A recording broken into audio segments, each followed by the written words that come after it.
મારું નામ છે વસીમ હાજી અહેમદ સોઢા. હું ગાંધીધામ મુસ્લિમ યુવા અગ્રણી છું. 3 દિવસથી એક પોસ્ટ વાયરલ થઈ છે, જેમાં હરીશસિંહ જાડેજા કરીને એક હુજુરના બારામાં પોસ્ટ શેર કરી છે.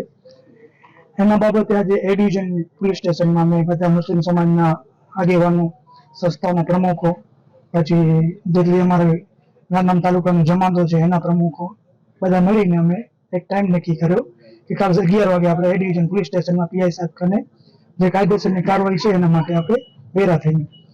તો અહીંયા આજે અમે બધા ભેગા થઈ યુવાનો સાથે ને પીઆઈ સાહેબથી મળેલ ને પીઆઈ સાહેબને આખી પોસ્ટોની આપણે પ્રિન્ટ દીધી કે આ હરીશસિંહ જાડેજા કરીને જે વ્યક્તિ છે, જે છે નખત્રાણાનો પર રહે છે ગાંધીધામમાં, એના ફેસબુક ઉપર એક પોસ્ટ શેર કરવામાં આવી છે જે મોહમ્મદ સલ્લલ્લાહુ અલૈહિ વસલ્લમના બારામાં જે ગલત અલ્ફાઝ જે ઇસ્તેમાલ કર્યા છે એના બારામાં અમે આપ સાહેબ શ્રી કને રિક્વેસ્ટ કરીએ છીએ જે કાયદેસરની કાર્યવાહી થાય, કાયદેસરની કાર્યવાહી કરો એના ઉપર. તો પીઆઈ સાહેબ શ્રી અમને બાંયધરી આપી છે કે એના વિરુદ્ધમાં અમે ફરિયાદ પણ લેશું અને ગણતરીની કલાકમાં એને જે કાયદેસર કાર્યવાહી થશે એના માટે અમે પ્રાર્થ કરશું. એના માટે અમે મુસ્લિમ સમાજ આખો પીઆઈ સાહેબનો આભારી છીએ ને પોલીસ તંત્ર અમારે સાથે છે. અમારે ભેરા પણ સૈયદ સાદાત છે, પછી અંજારથી આવેલા આગેવાનો છે, ઘણા બધા આગેવાનો અહીંયા ભેરા થયા છે.